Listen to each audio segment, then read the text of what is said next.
എല്ലാവർക്കും നമസ്കാരം. ആദ്യം തന്നെ റിപ്പബ്ലിക് ദിന ആശംസകൾ.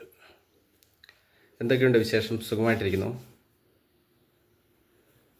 എന്താ പറഞ്ഞു തുടങ്ങണ്ടതെന്ന് കറക്റ്റായിട്ട് ആമുഖമായ ഒരു വിവരണമൊന്നും അറിയില്ല. എങ്കിൽ കൂടി പറയാം. മനുഷ്യനായിട്ട് ജീവിക്കുക എന്നതാണ് പ്രധാനമായ ഒരു ഘടകം. രാജ്യത്തിനും കുടുംബത്തിനും എല്ലാവർക്കും അതുതന്നെയായിരിക്കും നല്ലതായി വരിക. മനുഷ്യനായിട്ട് ജീവിക്കുക എന്നുള്ളതാണ്. വേർതിരിവിൻ്റെ കാലയളവ് ആരാണ് പറഞ്ഞു മനസ്സിലാക്കുന്നതെന്ന് സ്വയമായിട്ട് വിലയിരുത്തുക. ആരാണ് നമുക്ക് വേർതിരിവ് പറഞ്ഞു തരുന്നത്? എന്തിനു വേണ്ടിയാണ് വേർതിരിവ് സംസാരിച്ചാൽ അവിടെ തന്നെ രാജ്യം തന്നെ ഇല്ലാണ്ടാകുന്ന അവസ്ഥയിലേക്ക് എത്തും. നമ്മൾ ബോർഡറിൽ പേര് ചോദിച്ച് വെടിവെച്ചതിന് റിയാക്റ്റ് ചെയ്ത അവസ്ഥയിലാണ് നമുക്ക് ഒരു അതിർത്തി രാജ്യമായിട്ടൊരു ശത്രുതയിലേക്ക്, അതിർ രാജ്യങ്ങളുമായിട്ട് യുദ്ധത്തിലേക്ക് വരെ പോയത്. അവർ നമ്മുടെ പേര് ചോദിച്ച് നമ്മുടെ ആളുകളെ വെടിവെച്ച് കൊല്ലുന്ന രീതിയിലേക്ക് പോയതുകൊണ്ടാണ്. അപ്പോൾ അത് നമ്മുടെ മുമ്പിൽ ഒരു പ്രധാന പോയിൻ്റായിട്ട് അവിടെ നിൽക്കുന്നുണ്ട്. ഇതെങ്ങനെ ഇതിലേക്ക് വരുന്നു എന്നുള്ളത്. ആ അവസ്ഥ നമ്മുടെ നാട്ടിൻ്റെ ഉള്ളിൽ ക്രിയേറ്റ് ചെയ്യപ്പെടുന്നുണ്ട്. നമ്മുടെ സമൂഹത്തിൽ ഇത് ക്രിയേറ്റ് ചെയ്യപ്പെടുന്നുണ്ട്.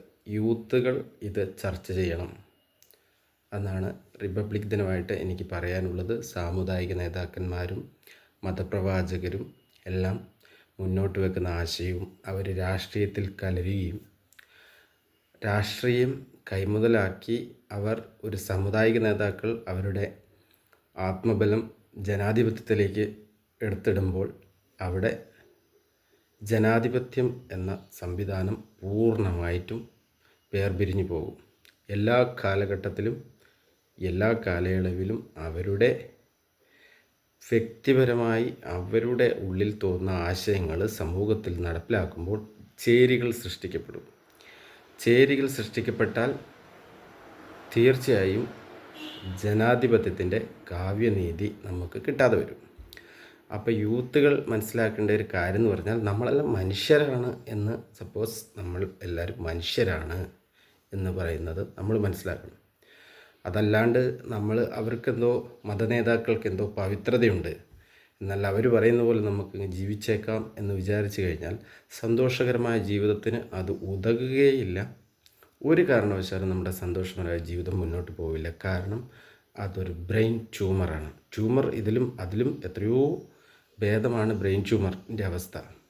ആ വേദനയെക്കാളും ഒരുപാട് അപകടകരമായിരിക്കും ഈ ആശയങ്ങൾ നമ്മൾ ഉള്ളിൽ കൊണ്ടുവച്ച്, നമ്മുടെ ഉള്ളിൽ ഈ മതാശയങ്ങൾ കൊണ്ടുവച്ച് ജീർണിച്ച് അത് രണ്ട് ചേരിയായിട്ട്, എൻ്റെ വിഭാഗം മറ്റേ ആളുടെ വിഭാഗം, അങ്ങനെ നിന്ന് അങ്ങനെ ഒരു അവസ്ഥയിലേക്ക് പോകരുത്. നമുക്ക് നമ്മുടേതായ വ്യക്തമായൊരു തീരുമാനം വേണം. ഓരോ കാര്യത്തിനും, എടുക്കുന്ന കാര്യത്തിന് കീഴ് പരിശോധിക്കണം. നമുക്ക് ജീവിക്കാൻ വേണ്ടിയല്ലേ, നമുക്ക് കീറി പരിശോധിക്കാം, എല്ലാത്തിനെയും കീറി പരിശോധിക്കാം. ഈ വക ആശയങ്ങൾ മുന്നോട്ട് വെക്കുമ്പോൾ ഒരു കാരണവശാലും നമുക്കൊരു കാര്യം മനസ്സിലാകും. ഇത് മുഴുവൻ അന്ധതയിലേക്കുള്ള ഒരു പരിജ്ഞാനമാണ് ഇവർ മുന്നോട്ട് വെക്കുന്നത്. നമ്മൾ കുടുംബത്തിൽ നിന്ന് തുടങ്ങണം എന്നാണ് എൻ്റെ അഭിപ്രായം. കുടുംബത്തിൽ നിന്ന് സ്നേഹിച്ച് തുടങ്ങണം, കുടുംബത്തിൽ നിന്ന് ആശയം പ്രചരിപ്പിച്ച് തുടങ്ങണം. അതിനുശേഷം നമ്മൾ സമൂഹത്തിലോട്ടിറങ്ങുമ്പോൾ നമ്മുടെ കുടുംബത്തിൽ എന്താണോ നമ്മൾ പറയാൻ ഉദ്ദേശിച്ചത് ആ കാര്യങ്ങൾ തന്നെ വേണം നമ്മൾ മറ്റുള്ളവരോടും പെരുമാറാൻ. സഹാനുഭൂതി അവരോടും കാണിക്കണം. അങ്ങനെ നമുക്ക് ഐക്യപ്പെടാൻ സാധിക്കും. നമ്മുടെ മനസ്സിന് ആനന്ദം നൽകാൻ സാധിക്കും. നമുക്ക് നമ്മുടെ ജീവിതം ഭദ്രതയുണ്ടാകും.